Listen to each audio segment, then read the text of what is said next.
everybody. It's 5:15. So I would like to call this regularly scheduled board meeting of the Yuma Union High School District number 70 to order. Thank you for being here. If you will all please stand with me for the Pledge of Allegiance led by Carlos Gonzalez and a moment of silence.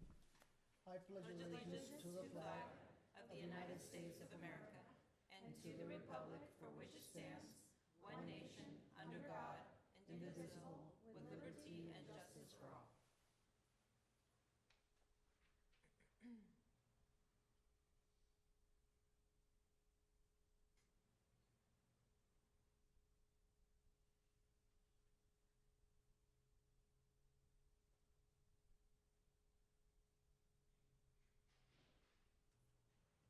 Thank you. Thank you. Moving on to item 2, board members may have a discussion about conferences, visitations, legislation, special recognition, donations, etc. Does anybody have a report? Christy. I was able to attend the regional CTE competition at AWC. It was absolutely uplifting every time I see it. Masonry, construction, drones, robots, I mean, you name it. These kids have the best opportunities, and it was just amazing to see. Thank you. I also had a chance to go to the CTE Regional Skills Competition at AWC. It was so fantastic. Those students are so well spoken. They definitely handcuffed all the bad guys for sure. And I really enjoyed being shown around by our ambassadors. So it's nice to have the state people here too to see how great our school is. I kept on telling the state that our district does it better than anybody, and sometimes I got them to agree, yeah. Anyway, thank you so much for that. Item 2.2, Superintendent's Report. Tim. Thank you. After a couple months off, we are excited to have students back presenting for Student Council this month, and we are going to start off with our second oldest high school, Kofa High School. Yes, we can applaud.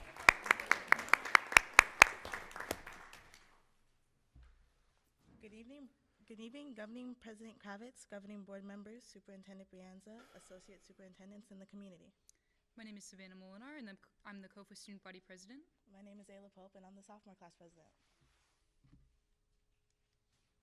Where should I point? Here's a quick rundown of some of the things we're going to be reviewing today. A lot has happened since the last time we've seen you, so it's going to take a sec. To begin, our staff achievements. Choir teacher, Miss O'Brien, English teacher, Miss Ortiz, and our new PE teacher, Miss Corners, have been nominated as our Teachers of the Year. We want to wish them good luck in their running. Miss John has also been busy as a finalist for Economic Teacher of the Year, and as she was elected to be an Arizona Association of Student Council, or ASC, board member at the ASC State Leadership Conference. Next are student achievements. Michelle Soto Valadez's artwork was selected to be included in the 2025 Bi-National Clean Air Calendar, which you are all receiving. If you turn to October, you will see her work. Camila Sakaguchi's art was selected by the Arizona Economic Education Organization for the Economic Concept Poster Contest in 2024. Only 12 other students were selected in the state. Tegan Paxton was selected as both the 6A Desert Southwest Region Player of the Year and as well as the 2024 Yuma Sun/Rotary Club Volleyball Player of the Year. Nathan was selected as the conjoined COFA/Vista Science Fair first place winner for his project, Effects on Reaction Times with Games. He and other students will be representing COFA at the Southern Arizona Research Science and Engineering Fair competition. Now a few club highlights. Drama Club has been busy performing A Midsummer Night's Dream, attending the Seussical at the Phoenix Theater Company, and putting on the Senior Directed One Acts. There are 5 seniors who directed their own productions, resulting in 5 total acts. Student Council recently sent representatives to the ASC State Leadership Conference, where they won a Bronze-Level Community Service Award and, more notably, an Outstanding Council of Distinction Award. Fine Arts have hosted their winter showcases, demonstrating all the work band, orchestra, choir, and dance have put into their first semester. COFA also hosted this year's YUHSD Band Expo. CTE has gone above and beyond since September. The career and technical education classes have been working hard, studying hard, and the work has paid off in the past few months. Many of them have placed in their categories and are now heading to state. Some notable examples are our Future Business Leaders of America, who took third place at Entrepreneurship Regionals, the Mental Health Promotion Team, who placed second, and the Stagecraft, who took gold at Regionals. Stagecraft students have also received the Statesman Award while attending Camp Champion in Williams, Arizona. Ed Rising volunteered at Carver Elementary, teaching mini lessons, acting as teacher aides, and getting hands-on experience working with kids. Medical Assisting has hosted a food drive for the McKinney-Vento program. Engineering worked with the Yuma Proving Grounds to test new STEM kits. Altogether, the classes have hosted Red Ribbon Week lunch activities and countless other events. COFA has been taking on a lot more recently. We've hosted the YUHSD Parent Academy, the YUHSD Police Department Employee Training, and we've become a Purple Star School, which is a program dedicated to supporting children connected to the military. In especially big news, COFA is officially recognized as a Letter B school based off our results from the 2023-24 school year. JROTC has also been doing amazing, placing well in many competitions. Noticeably, our JROTC has been recognized as a Naval Honor School for the 4th year.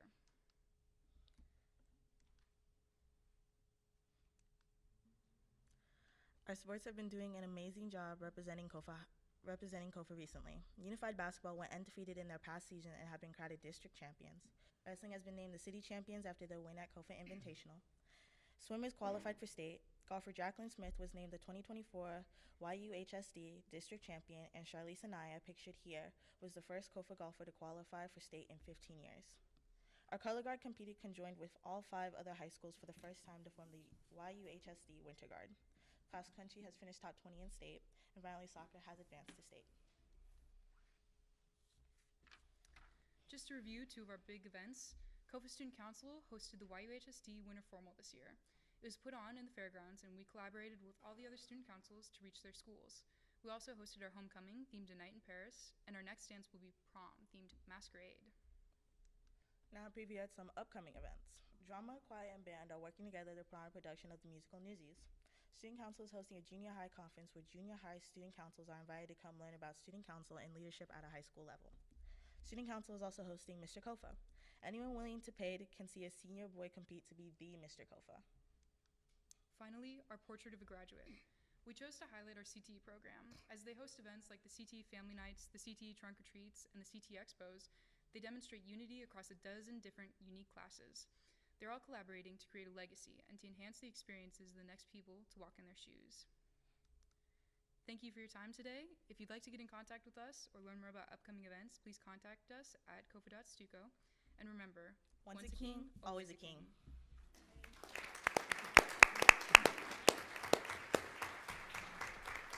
Thank you, ladies.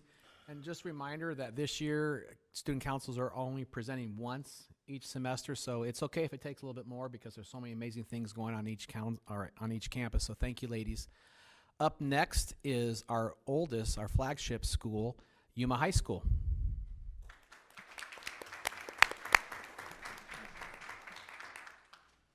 There it is.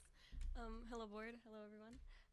I'm Mercedes Salcido. I am the sophomore president of my class, so that's really cool. Oh, this is a fun button. Okay. So I'm going to be presenting on behalf of Yuma High School. Old tradition, new commitment. I just click forward. Oh, that's so cool. Okay, so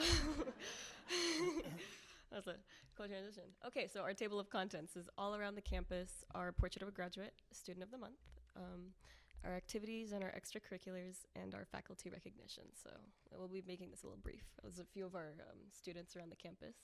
A few of our students studying. That's a parade we held for our first football game, some studying, and that, I believe, is a luau day.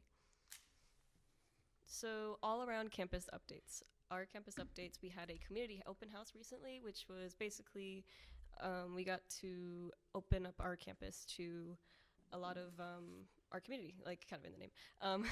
So we had CTE there, we had Onvita there, I believe. We had a bunch of organizations there. We also hosted a chess tournament, so that'd be really cool. Our powder puff ended in a draw, so that was really interesting. Dance and band performance is coming soon. Spring sports tryouts, very excited. Winter sports has ended. Yuma High hosted Red Ribbon Week. We did that. That was cool. Hall of Fame alumni visited the Hall of Fame.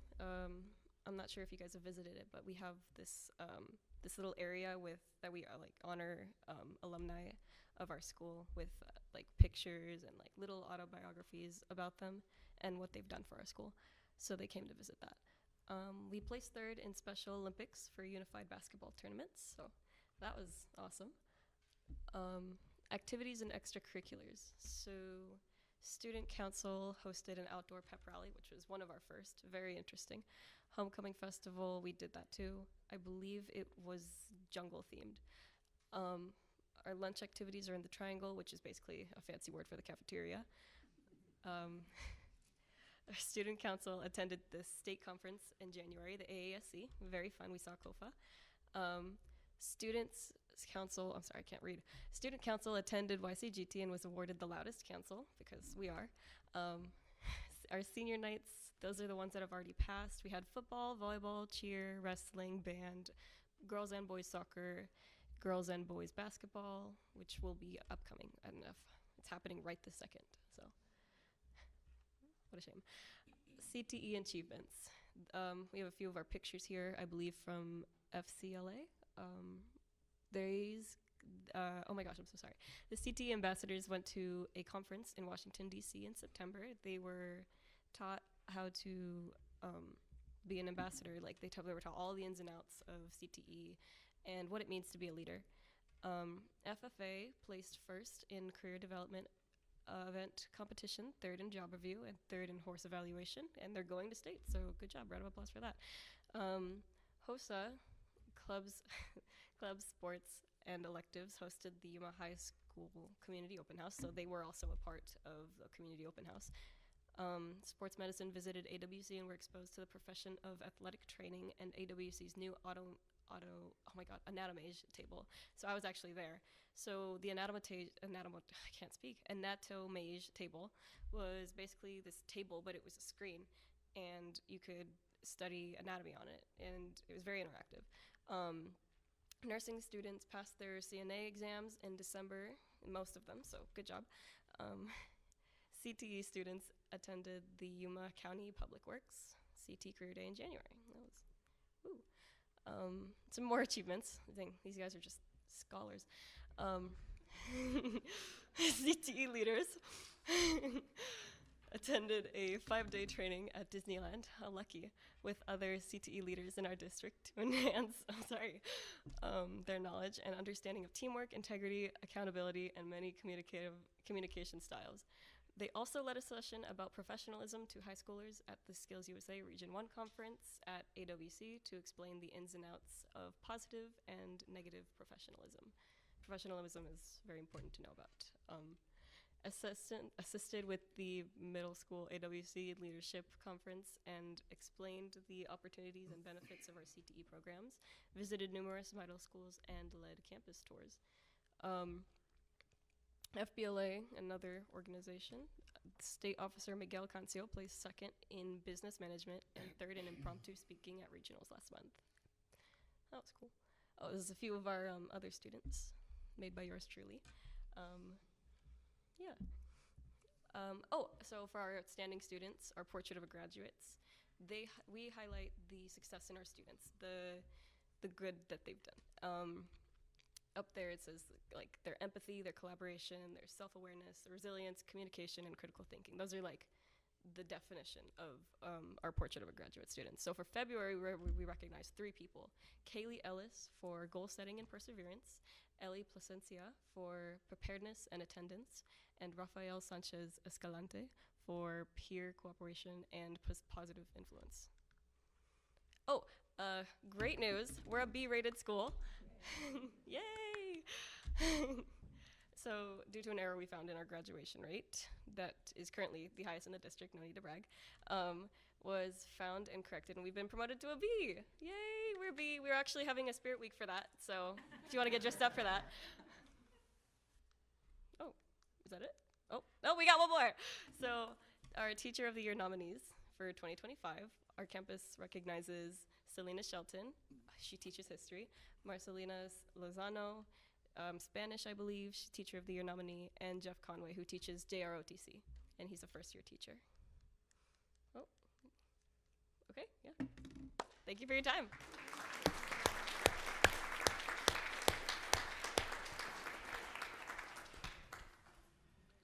You know, I really appreciate everyone who is able to come up and speak to the governing board. Everyone has their own unique styles.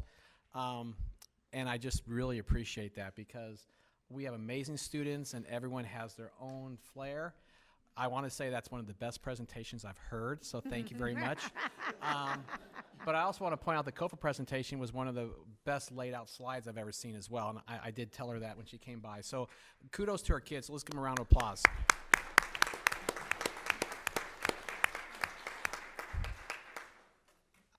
That's a hard act to follow. So our kids are amazing. For the public watching out there, if you want to see all the amazing things going on in our district, please make sure you go to our website and sign up for a tour or go to any of our community events that are hosted on campuses. We would love to showcase our amazing kids and what programs we have to offer. So with that, Madam President, that ends my report.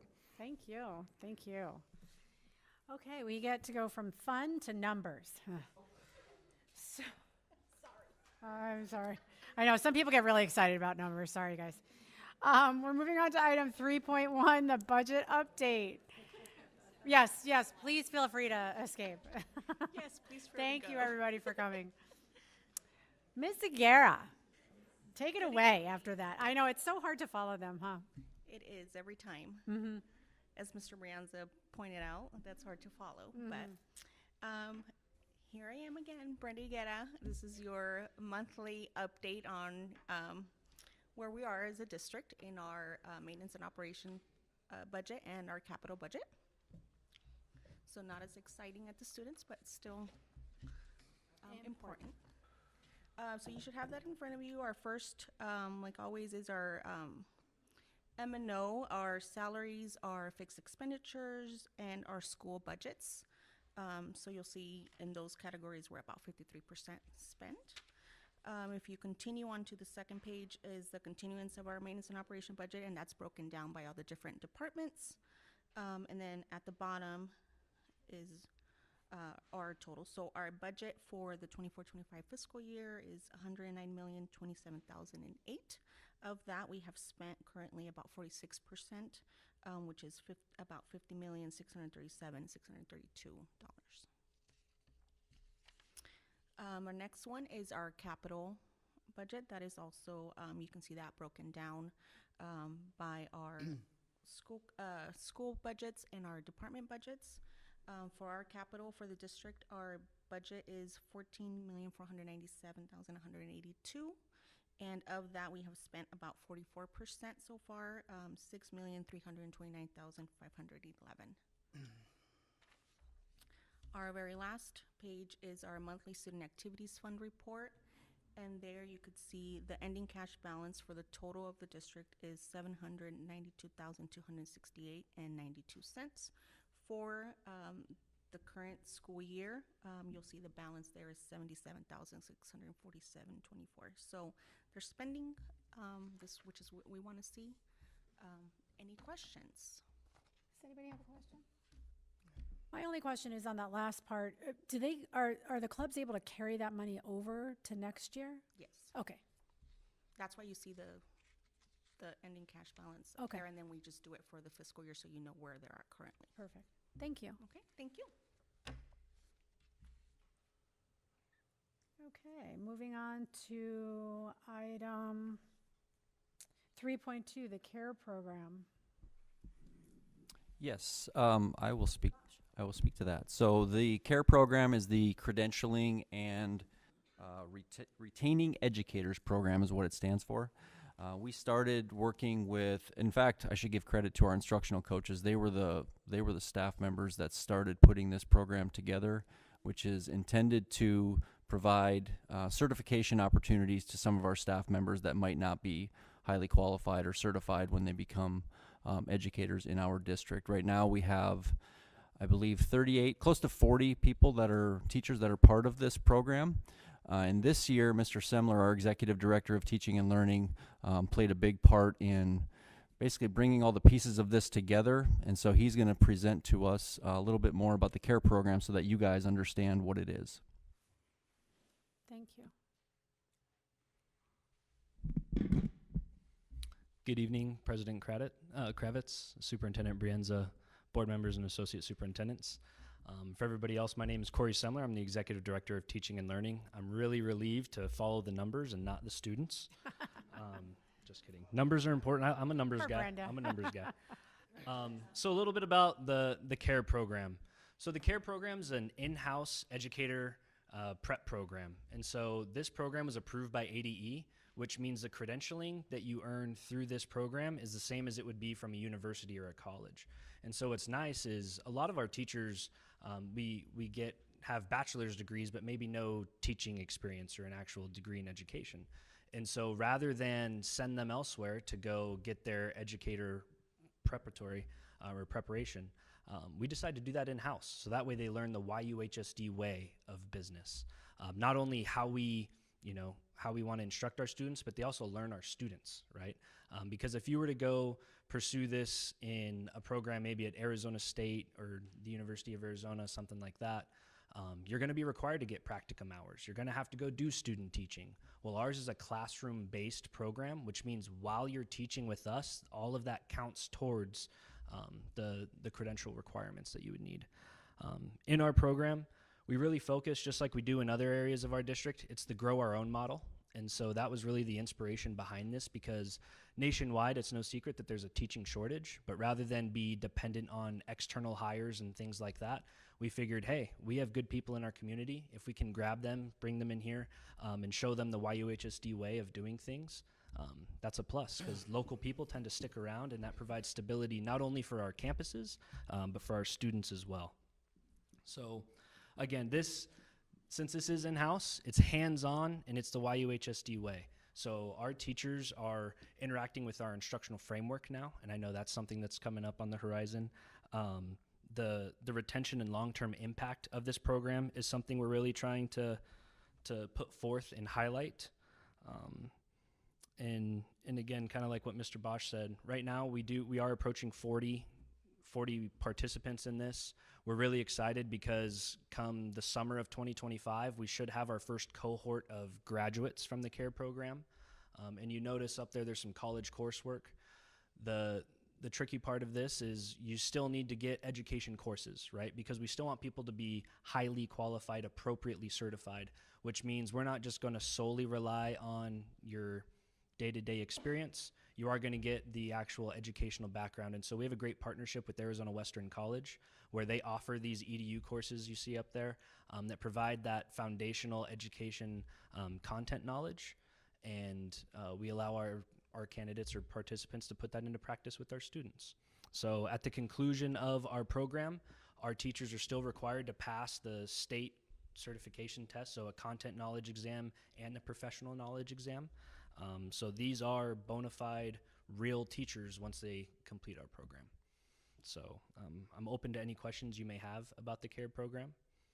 I have a question, but does anybody else? Surprising, I have a question.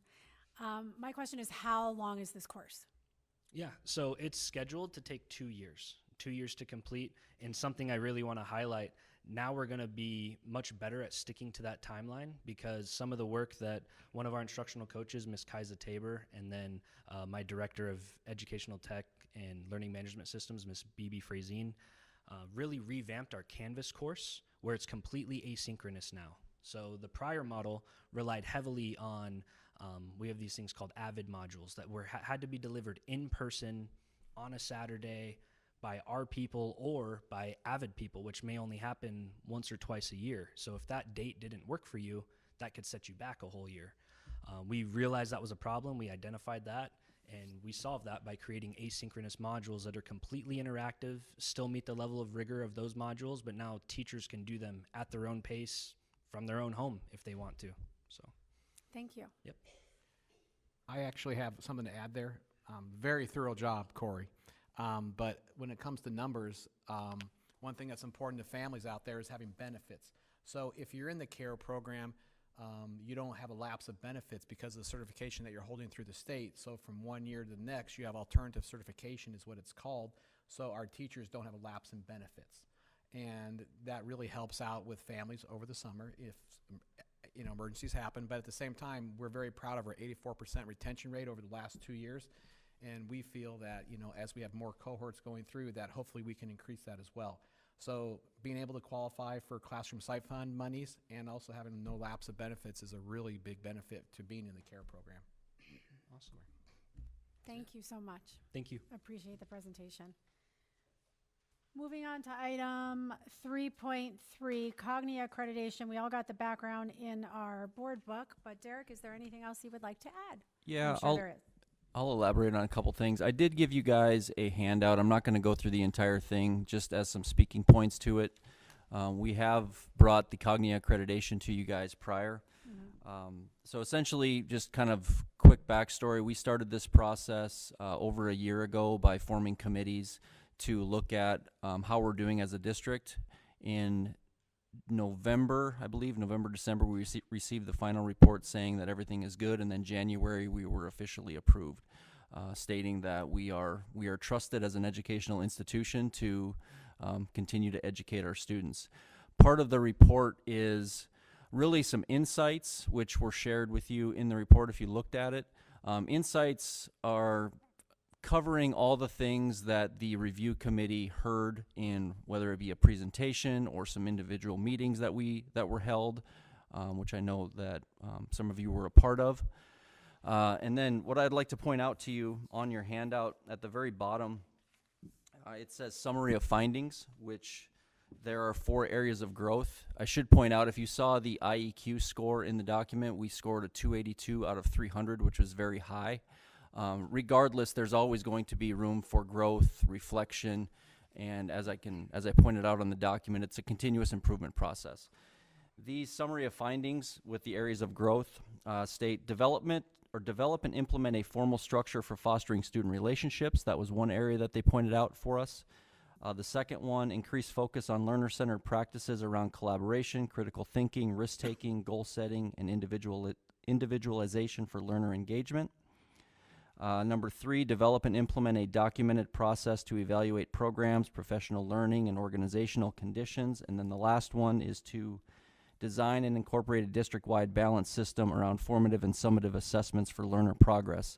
So all of these, again, were based on what they heard from us, based on the evidence that was submitted in our narratives and our comparison to the standards that Cognia gives us. They felt like those were areas that we can continue to expand on. So in 3 years, there'll be a progress update on what we are doing to grow in those areas. And I will point out, Mr. Semler actually mentioned it, we have recently developed an instructional framework, which is our guide, our playbook for instruction on our campuses. It takes all the initiatives, all the things that we're working towards, and puts it into a structured document and something that we can use. All 4 of these growth areas of growth are reflected in our instructional framework, including number 3, which I think is really important, a process to evaluate our programs. We do a lot of things. We have standards-based grading. We invest in AVID as our instructional model. How do you know that it's working?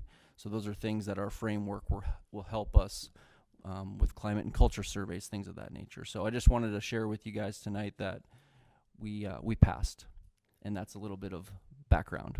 And that lasts for how many years? Till we have to reapply? They do a progress check in 3 years, and it used to be 5, now it's 6 years will be the full review again. Okay, thank you. Mhm. Does anybody else have a question? Okay, thank you so much for that very good news.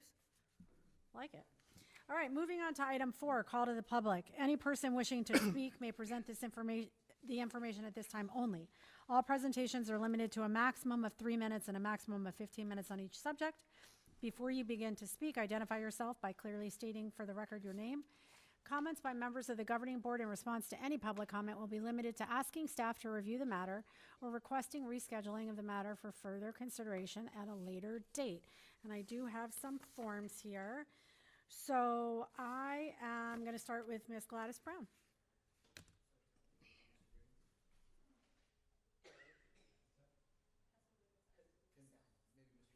Oh, this is the way it was handed to me.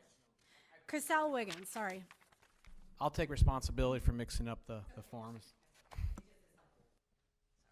So Danny keeps the time, so when you hear the beep, it's time. I'll wait till she passes that stuff out. Thank you.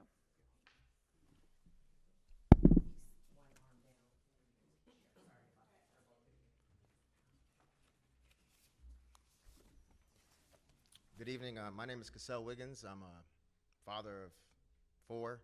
I've had 3 boys attending Gila Ridge, and I just want to address a situation that my youngest had.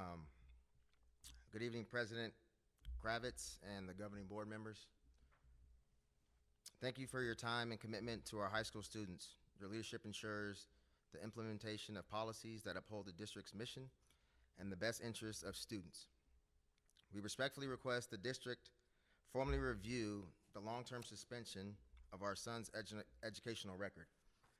The independent hearing officer assigned to evaluate the disciplinary actions against our son for a Class 2 electronic violation recording concluded that the district failed to prove evidence providing he violated policy.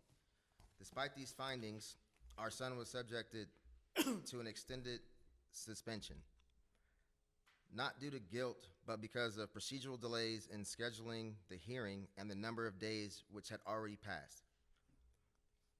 The findings from the hearing officer are as follows. The administration cannot provide any evidence that our son knew that the specific incident occurred and that the electronic recording would have been a violation.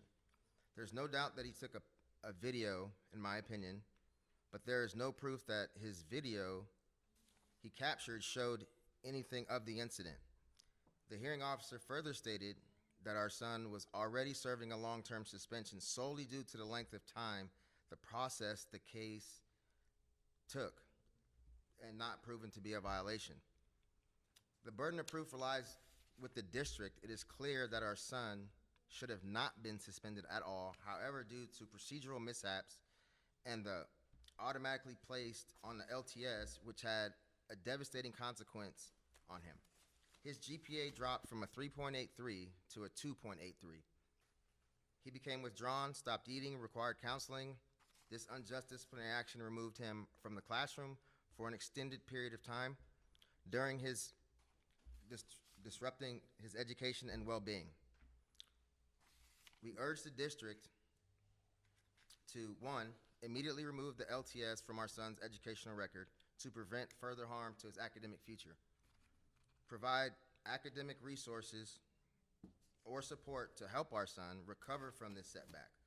Ensure procedural safeguards are in place to prevent the student from serving unwarranted suspensions due to administrative delays.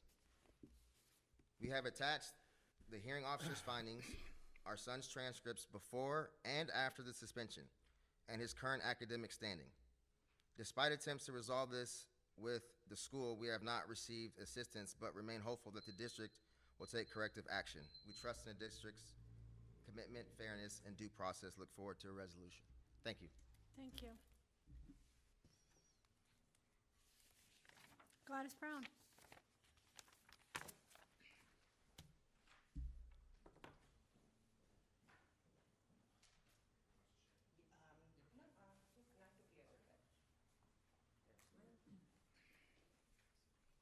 Thank you, Gladys. Different presentation, thank you. And I apologize, but I don't know what you guys put together.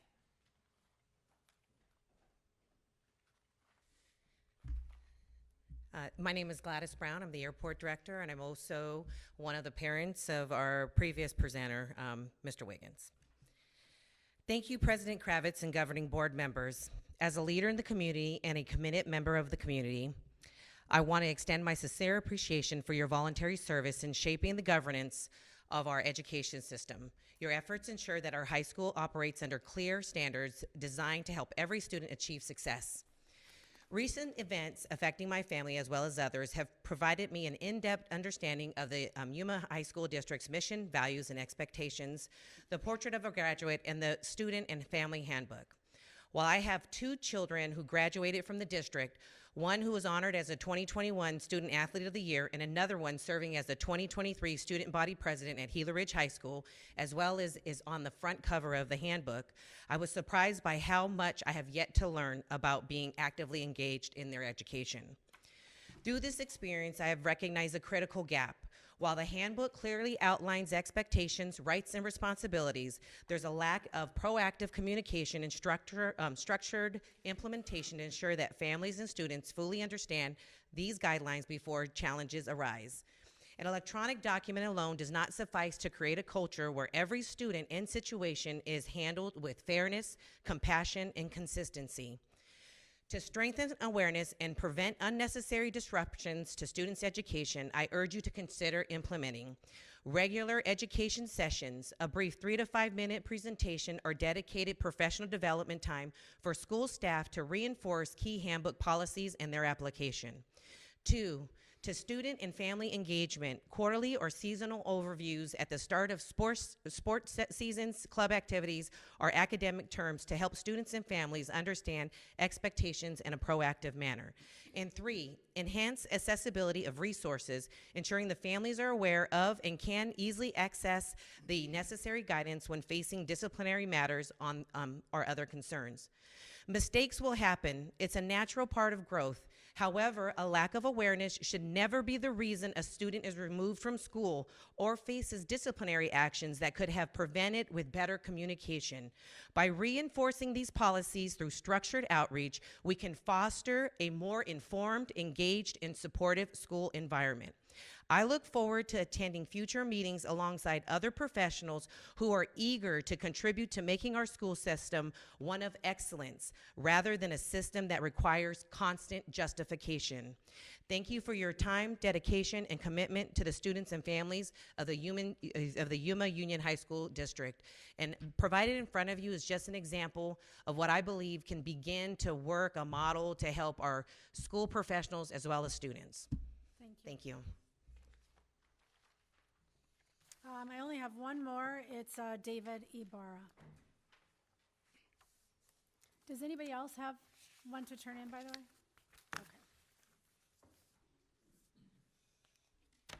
Okay. Good evening, Superintendent, Associate Superintendents, Madam President, and board members. My name is David Ibarra. I'm a retired police sergeant, and I'm a veteran had served in Iraq and Afghanistan. Wanted to share an experience that my wife and I had at the border this past Monday at approximately 1:30 p.m. We were standing in the border crossing, and we saw several elementary school-age children between the ages of 6 and 10 with backpacks, along with high school students with backpacks. We found out that these students attend school in San Luis and cross the border every day without adult supervision. Even a juvenile that travels on a plane alone is monitored from airport to airport. And while on the plane, that flight attendant keeps a close eye on that child, and that child is escorted to their guardian's parents when the flight lands at that airport. And there, they have someone looking after them. My concern is that one of these children, either going into Mexico or coming out, these juveniles, these small little kids that are crossing, could be abducted on each side of the border. My past experience, I worked undercover with the FBI on a kidnapping case where I delivered the ransom money. The suspects kidnapped the female victim. They were illegal immigrants from Los Chilangos gangs from Mexico City. They were arrested, and the victim was returned back to her family, but unfortunately she was raped while she was kidnapped. I also worked undercover in Mexican bars in Los Angeles. I arrested gang members and cartel members selling drugs. I'm concerned that the cartel members or gang members might use these children or are using these children to bring drugs into Yuma County. And another thing that I'm concerned about in law enforcement-wise is in the event of a child custody battle, and one of the parents has a child on this side of the border, that child could be convinced to walk into Mexico with that adult and go with the other parent, hence creating a terrible situation. It's ironic that I was a crossing guard here in Yuma County, and I looked out for the welfare of the children, but there's no crossing guard to protect our children when they cross the border.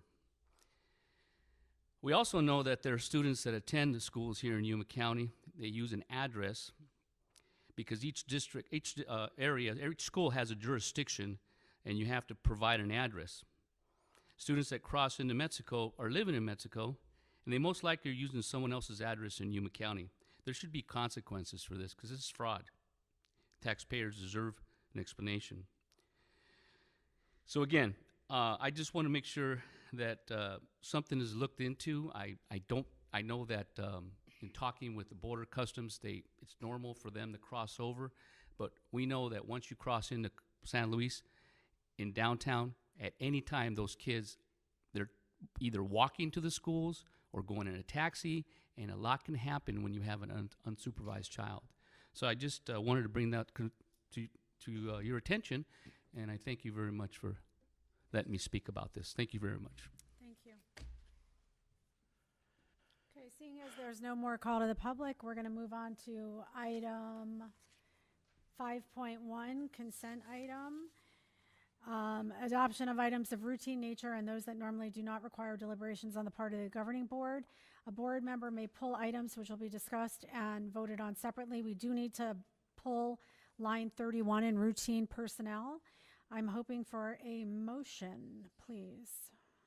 I make a motion to approve the consent agenda as stated With the line 31 pulled. with line 31 pull. Okay, so thank you. A motion made by Carlos to accept it as presented, pulling line 31, and seconded by Shelley. Any comments, questions, or concerns? Unfortunately, there are not. All those in favor say aye. Aye. Opposed? Motion carries unanimously. Oh, now I gotta use my thing. Item 6.2. Acceptance of consideration to accept the fiscal year 24 audit. I'm gonna throw that over to Diane. I think we're on 6.1 donations. Oh my Lord, I skipped it. Thank you. It's a short list this time. Yeah, it is a short list. Action item 6.1, accept donations. Yay, I'm gonna read them. Here we go. This is my favorite part.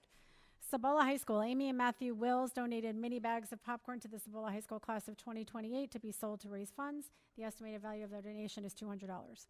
Joy R. Russell donated golf items to Cibola High School. The estimated value of this donation is $450. Raiders softball booster donated $2,500 to the Cibola High School softball program to be used as needed. 4th Avenue Gym Foundation donated girls flag football equipment to Cibola High School to be used as needed. The estimated value of this donation is $1,939.40.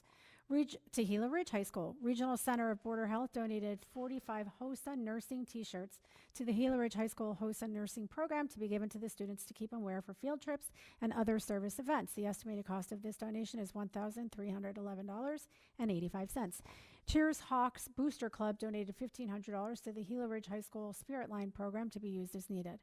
Hawks Home Plate Booster Club donated $2,000 to the Gila Ridge High School baseball program to be used by the baseball program as needed. Javier Razzo donated concession items to the Gila Ridge High School class of 2026 to be used to sell as fundraisers. The estimated cost of the donation is $216.21. Destiny Pena donated 10 boxes of Otter Popsicles to the Gila Ridge High School Avid class to sell at fundraisers. The estimated cost of the donation is $65. Yuma Grit donated brackets and a pull-up bar system to the Gila Ridge High School wrestling room to be used as needed. The estimated value of this donation is $800. Daniel Phillips donated a football helmet to the Gila Ridge High School football program. The estimated cost of the donation is $530. Stephanie Stone donated books, headphones, and other classroom supplies to Gila Ridge High School to be used in classrooms as needed. The estimated cost of this donation is $2,500. Softball Booster donated softballs and 2 protection nets to the Gila Ridge High School softball program. The estimated cost of this donation is $953.45. Softball Booster donated rye and Bermuda seed, fertilizer, and manure to the Gila Ridge High School varsity JV and freshman fields. The estimated cost of this donation is $1,586.74. Hawks Swim and Dive Booster donated 2 record boards to the Gila Ridge High School Swim and Dive program. The estimated cost of this donation is $2,676.65. Tacoma High School Donors Choose donated storage carts, scrapbook paper, and classroom supplies to the Tacoma High School biology, avid 9th grade students in forensic science, 10th through 12th grade classrooms. The estimated value of this donation is $970.63. King's Alumni Association donated $2,400 to Kofa High School for the fabrication expenses and installation of the plaques for the Kofa King Athletic Hall of Fame. Royal Dancers Parent Booster donated $6,000 to Kofa High School Performing Dance to be used for field trip expenses, dance classes, show tickets, meals, and anything they need. Shirley Birch and Kevin Dale donated classroom supplies to the Cova High School art program. The estimated value of this donation is $325. APS donated $1,250 to the Cova High School forensic science classes to be used for classroom supplies. San Luis High School Donors Choose donated classroom supplies to San Luis High School Miss Toledo's classroom. The estimated value of this donation is $200. Fourth Avenue Gym Foundation donated flag football equipment to the San Luis High School. The estimated value of this donation is $1,939.40. City of San Luis U Center donated materials to San Luis High School art class to be used for the City of San Luis mural. The estimated value of this donation is $800. Ted and Donna Johnson donated a tractor with trailer and blade to the San Luis High School agri-science class. The estimated value of this donation is $500. Somerton High School. Loretta Fix donated 20 basketball uniforms to the Somerton High School Unified Sports. The estimated value of this donation is $1,539.67. Elite Farming Services donated $950 to the Somerton High School Athletics Department to be used for the Spirit Line team as needed. Cyril Atherton donated a turbine vent and 2 6-inch side vents to the Somerton High School football program to be used to ventilate the storage container. The estimated value of this donation is $80. Soma Yuma Football Booster Club donated football items from Anthem Sports to the Somerton High School Athletics Department to be used by the football team as needed. The estimated value of this donation is $1,648.49. Laurentina Ponce Gonzalez donated concession items to the Somerton High School Gamers Guild Club to be used for resale or gifted to students. The estimated value of this donation is $100. Maria Yasso donated concession items to the Somerton High School Student Council to be used for resale or gifted to students. The estimated value of this donation is $120. Somerton Football Booster donated 1 football throwing training net to the Somerton High School Athletic Department to be used by the football team as needed. The estimated value of this donation is $395.12. Brenda Cox donated $750 to the Somerton High School Athletic Department to be used for any equipment, uniforms, gifts, or food items for athletics. Joshua J. Cordova donated $750 to the Somerton High School Athletic Department to be used for equipment, uniforms, gift, or food items for athletes. To Yuma High School. I need to take a breath. University of Arizona Office of Admission donated $2,000 to Yuma High School to be used for transportation to and from the Arizona road trip event. The total donations for this month, which was 3 pages, is $42,629.21, and total year-to-date donations is $304,987.56. May I please have a motion? I move that the governing board accept the above listed donations. Perfect. Motion made by Christy, seconded by David to accept the donations as read. All in favor, please say aye. Aye. Opposed? Motion carries unanimously and happily. Now I can move on to item 6.2. Thank you for keeping me on track. Consideration to accept fiscal year 24 audit. I think this is going to Neil Brown. That is correct. I hope you're all well. Thank you. I've said it before and I'll say it again. Numbers are fun. Let's not get that confused, especially when the auditors love them. So that's really fun. You have electronically the single audit report, and in front of you, you have the Uniform System of Financial Records questionnaire. I'm going to refer to it as the USFR, just for ease. That's a mouthful. We got the one later, so that's why you have it in front of you right now. As far as they go, I'm going to start with the single audit report. This one, as far as weight, there's more weight to this one. Findings here can affect funding for the district as far as federal grants and things like that. I am happy to say that the auditors did like our numbers and we had a clean audit. Nothing really found there. So that's great for us. We're going to continue with that great work. And then on the USFR questionnaire, that is state-specific questions and things, a lot of yes and no's. Again, as far as weight, not as much on that one. And so that's what I'm going to present before you. You're going to take a vote to accept that, but are there any questions on the audit? Does anybody have an audit question? No. I think you did a great job in preparing it, you and your whole department. Thank you very much. We're going to do a roll call vote for this one after we have a motion. So is there a motion? I move that the governing board accept the fiscal year 24 audit via roll call vote. I'll second that. Motion made by Christy, seconded by Carlos. So let's begin. Is there any comments? Okay, then let's begin with the roll call vote. Shelley? Aye. Carlos? Aye. Jackie? Aye. Christy? Aye. David? Aye. Motion carries unanimously. Thank you. Thank you for all that preparation. Item 6.3, to approve a new job description. I see Bobby heading to the podium. Yes, that is me. To the job description before you, I think the item speaks for itself. I think the background was very well written, if I do say so myself. I will, I will just say that the purpose of doing this is that we're actually trying to continue to provide consistency across the district with the same model that we do within all of our departments. So that's why you have this job description. So we're bringing back the chief financial officer Yes, spot. yes, ma'am, that is correct. That position is the equivalent also of what we would have as an executive director interchangeably. And it just puts us back into consistency with the same model across all of our departments. Perfect. Does anybody else have a question? Then may I have a motion, please? I move that we, the governing board, approve the new job description of Chief Financial Officer effective July. Is there a second? I second. Thank you. Motion made by Shelley, seconded by Christy. Any comments or questions? Then let's proceed to vote. All those in favor say aye. Aye. Opposed? Motion carries unanimously. Thank you for that great description. I see you're not going anywhere.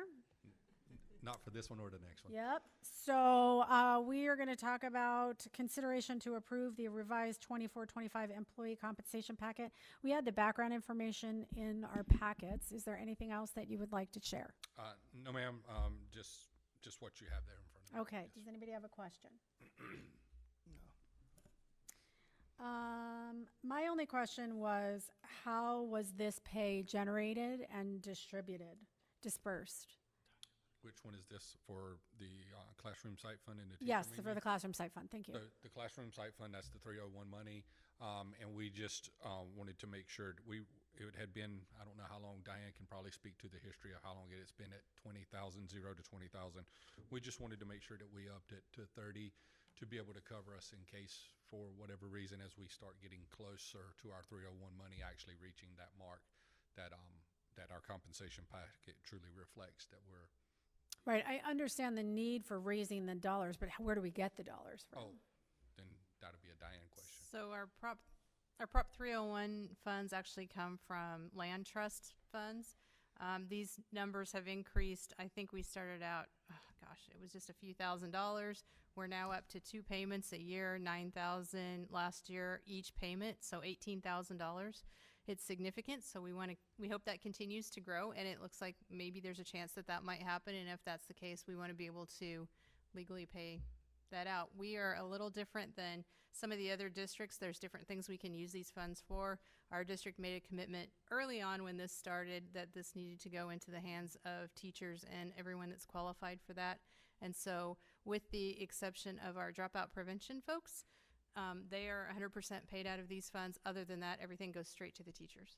Thank you. Thank you. I'm sure people love to hear that. Anybody else? Okay, then may I have a motion? I move that we, the governing board, approve the revised employee compensation packet for the 2024-25 school year. Great. Is there a second? I second. Perfect. Motion made by Shelley, seconded by Christy to approve this as presented. Any questions, comments? Let's proceed to vote. All those in favor say aye. Aye. Opposed? Motion carries unanimously. Thank you. And now we're going to 6.5. Oh, you're still here. Great. This Okay. again. This is Get me 3 times. I don't know if I can stand this again. 6.5. after I'm glad they don't make you go up and down. This is the personnel action to hire the attached individual for the listed vacant position. We have the information. We have the name. Is Yes. there anything you would like to I add? just wanted to say really quick, you guys accepted the resignation of an individual that was in this position earlier on. So I brought this before you guys tonight so we can continue making sure that we're providing good quality education for our students. I like the name that's there. Anybody else? Is there a motion? I move that we approve the personnel action to hire the attached individual for the listed vacant position. And is there a second? Second. Motion made by Christy, seconded by Carlos. Sorry, I heard him first. Any comments, questions? All those in favor say aye. Aye. Opposed? Motion carries unanimously. Welcome back. Okay. Action item 6.5, consideration to approve college credit by exam. I think this is going to go to Diane, and I have to admit, I read this totally wrong, so. I thought it was what we were paying, not what we were getting paid. Well, it's kind of both. Yeah. So this is set in statute by ARS. This is a payment, so that when students take the test, their college credit exams, if they get, I believe it's a 4 or above, or is it 3? 4. Okay, 4 or above. We, as a district, we used to always get $450 per student that scored at that level. They reduced it this year to $225, and then they spread that over all of the students that qualified. They have a certain dollar amount. Well, this year they had more than even to hit the 225, so we were now at $145.58 per student. And so half of that goes to the district, and we use that for teacher PD and things like that. And then the other half goes to the teacher of record that actually had that student in their class for that took that test. And so this is authorizing that payment to those teachers for that. And this is something that has happened This is in for years, last year. in years past, right? These are Yeah. test scores for last year, but we've done this every year, yes. Okay, great. Any other questions? No. Great. Can I have a motion? So move. Is there a second? Great. Motion made to approve the college payment by exam incentive payments to the teacher of record in the associated classroom. Made by Carlos, seconded by Christy. All those in favor say aye. Aye. Opposed? Motion carries unanimously. Love it. Item 6.7, request for governing board discussion of ARS 9-500.26 letter. We all got the background. This is, action is deemed appropriate by the board. Does anybody want to talk about this? Please. I wasn't here when all this went down a couple of years ago, so I just want an explanation of. Sure thing. What happened was I brought this up actually several years ago because living in San Luis, and I'm actually glad he's gone, Mr. Ibarra was mentioning this, because there is a serious matter of students that live in San Luis, Mexico. They use a residence in San Luis, Arizona, P.O. box or somebody's family member or friend, and they use that as a residence, but they live in San Luis, Mexico, and they cross every day. Now, what's been happening over the years, and as I mentioned at that time when I brought this up, I had at that time 2 meetings with the police chief in San Luis, Mexico. And the Mexican authorities are well aware of this. They have tried to inform the students while they're standing in line to cross over to the United States in the early morning with the farm workers. And it's not just that they're living outside the district and going to school here for free on taxpayer dollars, but the cartels are using these kids as mules to smuggle drugs. So I see this as a very serious matter. Now, this particular resolution that we're requesting it falls really on the mayor and city council of San Luis, because being a board community, there's state law, it's right here, 9-500.26, and if they vote on it, that's the city council of San Luis, if they vote on it and approve it, they would designate a police officer to prevent a minor crossing into Mexico without a parent. And I think we should start here. It's just a reminder to the city of San Luis to look into this, and hopefully they will vote on it and do something about it. I mean, I know us as a board, as a school district, we're trying. Correct, Mr. Brienza? We try very hard, but we are not a regulatory authority that has police officers and whatnot. So students that enroll in any of our campuses have all the right documentation, and San Luis High School actually has an attendance officer. So when there's abnormalities, they will look into it. So this letter was actually requested, I think, 2 or 3 different times. It was finally approved by the board, but since we have a different governing board and a different superintendent, I didn't feel comfortable with the request of just resending it without having a discussion and based upon the board's action. Correct. So did that answer your question? Well, so we sent it already once. Yes. We had no response, so this is just a reminder, kind of like a tug on the shirt saying, hey, we sent it to you once, here it goes again, do something about it. And that's just us requesting, I mean, why would, this is just a question. Right. Why would City of San Luis, Arizona want to put money towards something that is going into Mexico? I'm just wondering, why would that, what would be the When you say money, they would only designate a peace officer at the border in the afternoon when the kids go back into Mexico. It would be for a couple of hours. That would be it. Okay. Did that answer your question? Yeah. Okay. I do have something to say. I do understand that Mr. Lara's concern about adding this item to the agenda, requesting discussion and possible action to resend letter of support on behalf of us as a board to the City of San Luis for the enforcement of Arizona Revised Statute 9-500.26.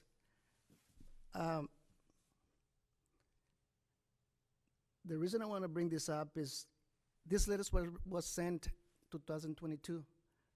So it's been 2 years plus months, and nothing happened. There was no response, and that's one of the reasons you want to resend it. We want to resend it again. But to me, if nothing happened in these 2.5 years and we didn't get a response, I don't think the possibility of having a response from the elected officials is almost none. And the reason I'm telling you that is I lived it. I worked in the border town for 17 years, and when I was there, they had this issue going on for the last 5, 7, 8 years already. So, and not only that, but a lot of the elected officials, and I'm going to be honest, they have a lot of relatives living across the border and have kids going to San Luis very often, if not once, twice, or maybe one, at the end of the weekend when they get out of school. So to me, it's a little bit nonsense resend the letter again, and that's before I cast my vote, and I hope it doesn't affect me in the next elections in 4 years. But to me, it's nonsense resending it because nothing's going to happen. So that's my personal opinion. So. Now, I'm actually glad that you brought that up, that the elected officials in San Luis have family members that are allowing this to happen. Maybe you should give us their names. The other thing, if you think it's nonsense to save the kid's life, I don't think it's nonsense. And the other thing is they have a new city council. So there's a change in the council. Maybe these new council members will do something about it. And that's why I mentioned that I understand your concern, and it's all of us concerned, but I think we're taking appropriate action when it comes to some of our kids getting in trouble, drugs or what have you. So we're following the policy and procedures that we're supposed to be having when we do our executive sessions in regards to these kids. So I'm not saying that is just when I say nonsense, it's personally working there in a border town for 17 years, it's not going to happen. It's the chances of having the elected officials do something about it is probably 1%. But again, I know you're going back to what you're saying is that new council, yeah, but I mean, I lived there. I didn't live there, but I worked there for 17 years, so I know the system. So that's my personal opinion. Right. So you know the system. You're well aware of it. And did you do anything when you were working there? And the other thing is, if the cartel situation now is a lot more severe than it was years ago, it's a lot more dangerous. And if the city council of San Luis does not want to act on this, shame on them. We have to expose them. So if they do have to put an officer there, then they have to take the kids back to like the city hall, or what do they do? With Right. the kids? Where No, are the kids going to go? It's in statute right here. It's just to prevent, you can't detain them. If you actually read the statute, the officers can't arrest them.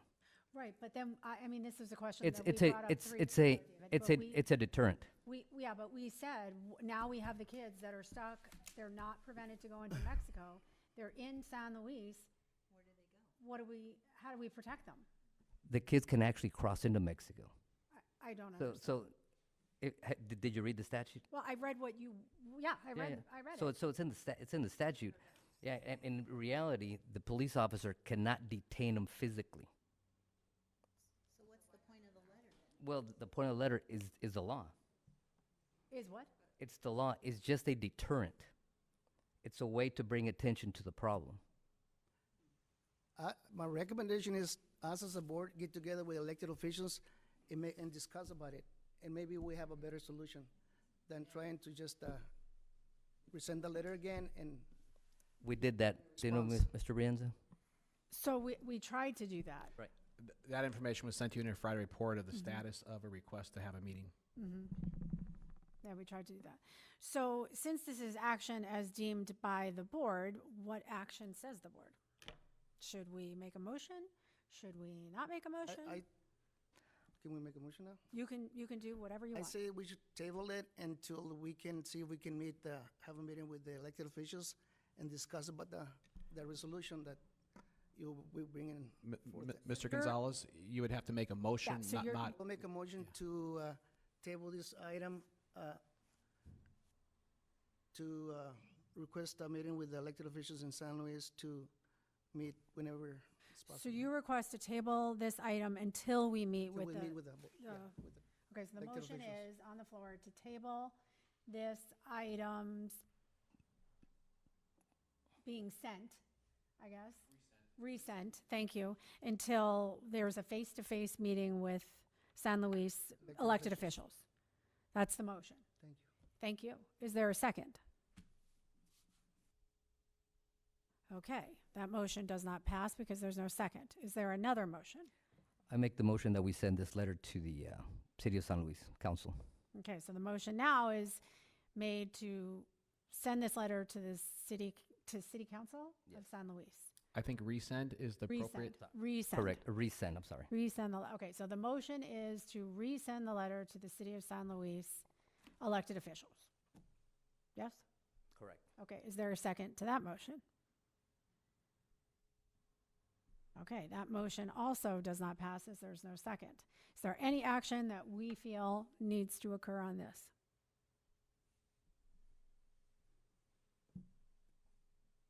I already gave my opinion. Thank you. Okay. Thank you, Mr. Brianza, for bringing this before the board. Moving on to action item 6.8, request for governing board discussion of a Title IX resolution. This is something that I had asked Tim to think about preparing for us. It's also action is deemed appropriate by the board, and my thought behind this was, let's ask our elected Arizona members of Congress to make a law about bathroom policy and locker room usage so that we can follow the law.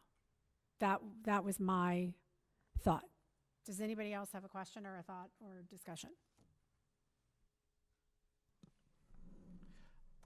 Okay, so then action is deemed by board. I would like to make a motion that we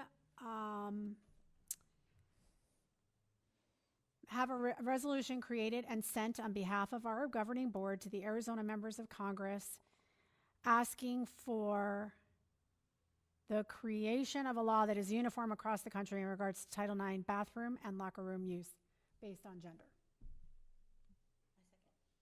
Motion made by me, seconded by Christy. Comments, questions, concerns? So my question is, this is a motion to, this would have to come back and be ratified by us. This is just a motion to talk to the attorney to get a draft. We can still not.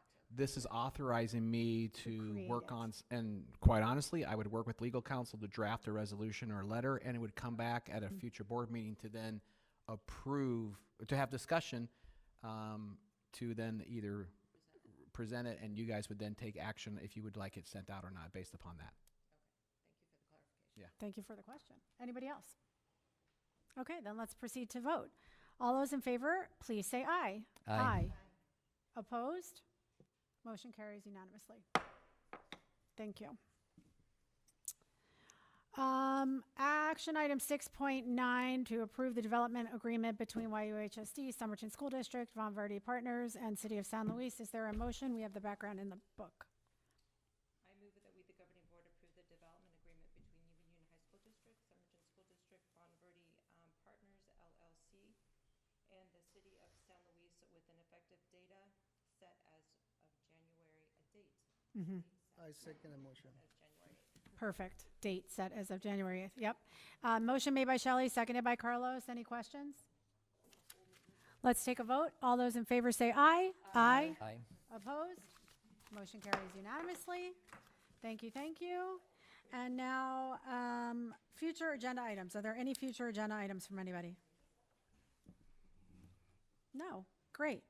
Then item 8, other, our next meeting of the board with a potential study session on Wednesday, March 12th at 4 p.m. in this building, and our regular meeting on the March 12th at 5:15 in this building.